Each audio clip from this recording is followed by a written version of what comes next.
Hey there, everybody. It's Mark Crilley. I am here with a message to my subscribers, video number 14. It's been quite a long time since I did one of these, so apologies for that. And thank you, everyone who posted questions on one of my previous videos. Those are the questions, some of them anyway, that I'll be trying to answer today. In the meantime, I'm going to start working on a drawing. I'm trying to practice drawing a certain type of pose, that of a girl whose back is kind of turned to us, but then she's looking over her shoulder, her head turning back to look at us. It's kind of a tricky pose, and I need practice on it, so that's what I'm going to be working on. But let's go ahead and get to the first question. It is from C.T. Kuro, I think. And the question is, for most publishing companies, you can't just send stuff in, so how do you get publishing companies to look at your work or meet up with them like an editor or an agent? That's a very good question, and I made a video some time ago. It was a message to my subscribers, video number 5, that really goes in depth into my path towards getting published. And what I want to do, because I think that has sort of lost audio, I want to re-upload. Maybe I'll do that in the days ahead, or as soon as possible, for those of you who are curious about that question. So that you can get all that information. But in the meantime, to not just completely ignore the question, I'm going to answer one thing. I think that your assumption that you can't send stuff in is not necessarily true for all publishing companies. I think that is certainly true of bigger say comic book publishing companies. If you want to mail in something to Marvel or DC, yeah, I mean, come on, they're just getting thousands of these things, and for all I know, they may be just tossing them in the trash rather than looking at them. But smaller companies will, I believe, still open up the things that come in the mail. So if I were you, I would keep an eye out for those smaller comic book publishing companies and give it a try, But what you've got at your disposal today is the internet, and I would certainly advise you to try to build an audience by way of the internet. DeviantArt, I mean, if you were to start working on a story and upload a page every single week or every 2 days, every 3 days, and you really stick to that, I think you could start to build an audience that way. It's certainly worth a try. I believe that there's nothing to do with manga, but the Diary of a Wimpy Kid series, I think, got its start online. He built up this huge audience by way of the internet, and then he was off and running to really have one of the biggest careers in children's books today. Speaking of children's books, I got this next question: will you ever make a children's book? And I'm going to just sort of set the pencil down for a second to say, in a way, I already have made a whole series of children's books. It's called Akiko on the Planet Smoo. This first one came out in the year 2000, and just to give you a sample of what the illustration style is like, not really a manga style, sort of more of a classic American cartooning style there. So yes, if you are intrigued by my life as a children's book illustrator, go ahead and check that out. Here's another one where I didn't write the book, but I was hired to illustrate it, and some of you, it's called The Enormous Egg. And some of you may remember a video in which I showed the making of this illustration for this book. So I have a certain history of working in the children's book industry, but the question, and I didn't really attribute that, it's to Velvetina. The question, will you ever make a children's book? Maybe what the question is referring to is a picture book, the sort of Dr. Seuss or Where the Wild Things Are, these bedtime type books that are mainly illustrated with just a few words. No, I have never done one of those, and I would love to have the chance. Let's keep our fingers crossed. Maybe I will get that opportunity.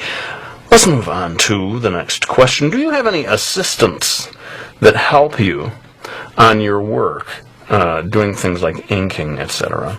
No, I don't, and I've never had an assistant of any kind. I've always done all of the work myself. It's not so much like, I'm a perfectionist, but more, I just could never begin to afford to pay an assistant. And before any of you say, well, I'll be your assistant for free. It's just so much easier for me to do it all on my own than I don't have to be bossing someone around and say, here, no, you did this wrong. Here, do this, do that, do this. I just don't like telling people what to do. I like everyone to be free to do whatever they want to. That's why you hear me with these videos saying, this is not the way to draw manga. This is just my way, or a way. Find your own way, that kind of thing. Anyway, thanks for asking that question. And did I even ask? No, that was, do you have any assistance? That question came from Unique Enigma. Thanks so much for that question. Let's go ahead and move on to question. Is this question number 4? I'm not really numbering them. But anyway, it is the Mark Crilley on DeviantArt you? Yes. Yes, the Mark Crilley on DeviantArt is indeed me. So if you just take my name, Mark Crilley, one word, and how does it work at DeviantArt? It's like markcrilley.deviantart.com. I believe that's it. Then it's pretty easy to find me there on DeviantArt. And sometimes, though certainly not every time, I can get... when I do one of these videos, one of these YouTube videos, I will follow it up with a DeviantArt version of the tutorial. Not so much recent. I used to put a lot of things on there that were just illustrations I was working on and so forth. Haven't done so much of that lately. I really ought to get back to it. My apologies to those of you who are following me on DeviantArt that I have not been, I have not been a very good deviant guy lately, but as we gear up towards my next projects, which the very next thing that's going to come out is this How to Draw Manga book. People have been asking about that, and thank you for being interested. It should be out in the early winter, certainly by like January or February. I guess that's more like midwinter of this coming year, 2012. Very excited about that, but the publishers don't want me to start hyping it too much and talking about it too much right now, so I'm going to be holding off on giving the details on that one until somewhat later. Now, that question about DeviantArt comes from Concept, K-H-A-N-H, Concept, and a second question from Concept is, do you paint? If you do, can we see some of your paintings? Well, it's been many years since I painted, by which I mean oil paint. But yes, when I was in college, I did study oil painting. And in fact, let me go ahead and sort of click the pause button on the camera. And I will, after I've finished shooting this video, go down to my living room and film a little bit of the oil paintings, one or two of that I have hanging on the wall, and splice that in right here. So let's go ahead and hit that button, and you guys can have a peek at my oil paintings that really kind of date from my college years.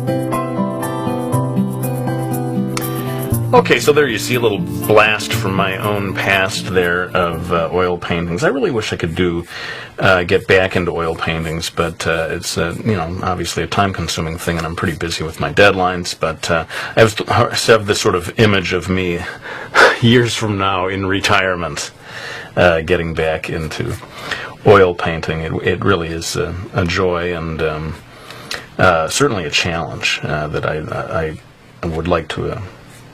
Improve my oil painting skills. In any case, let's get on to a really good question we have here.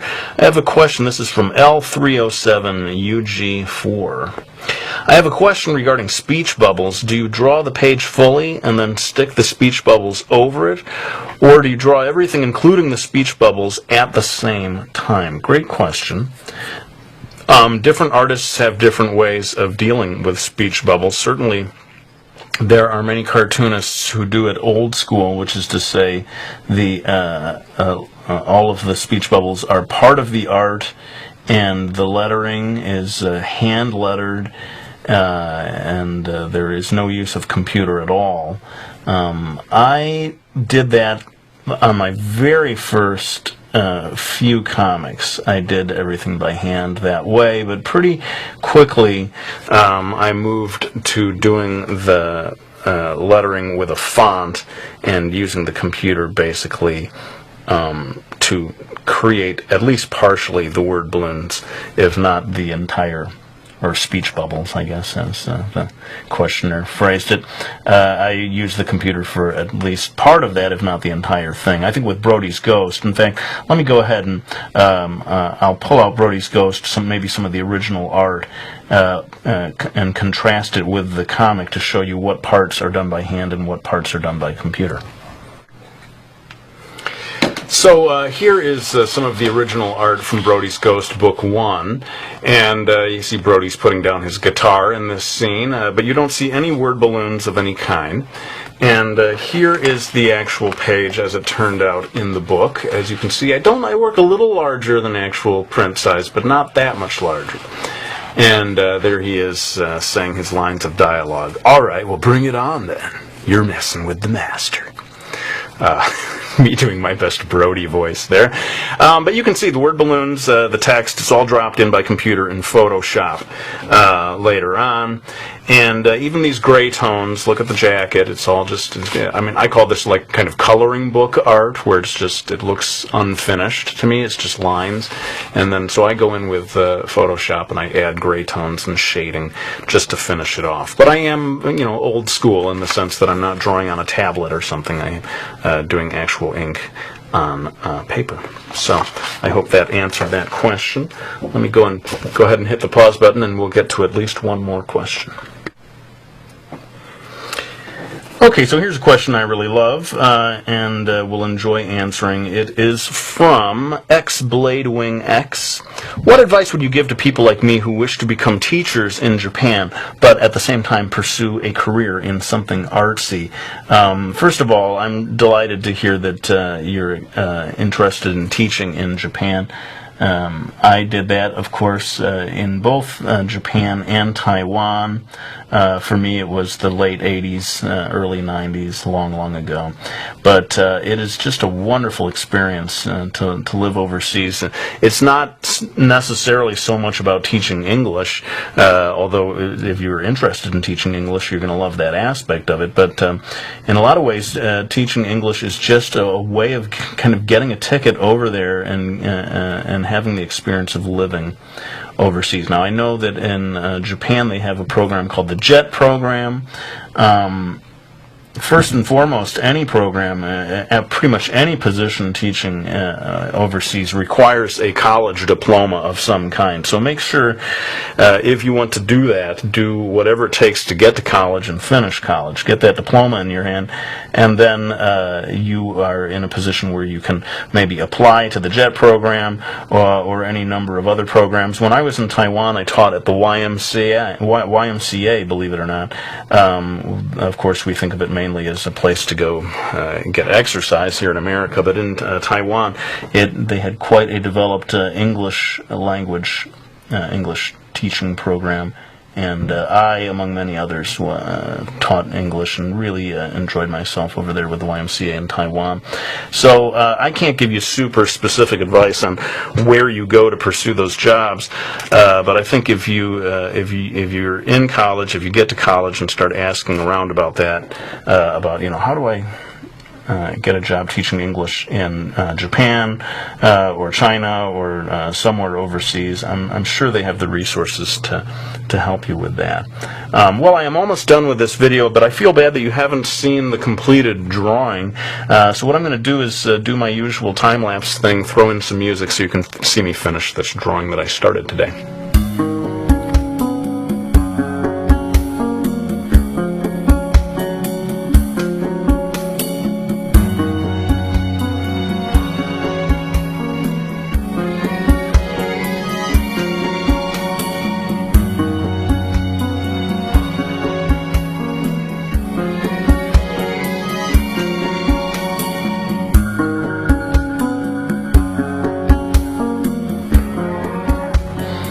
Alright, well, I hope you enjoyed this video. I certainly enjoyed making it, and do keep an eye out for my re-upload of subscriber video number 5. That has lots of information about how I first got published. Not only that, but my sort of general progress as an artist from my high school years up into my 20s and 30s. But let's go ahead and wind this down with one final question coming from Kaizoku AMV, who asks, are you really going to be back with another video real soon?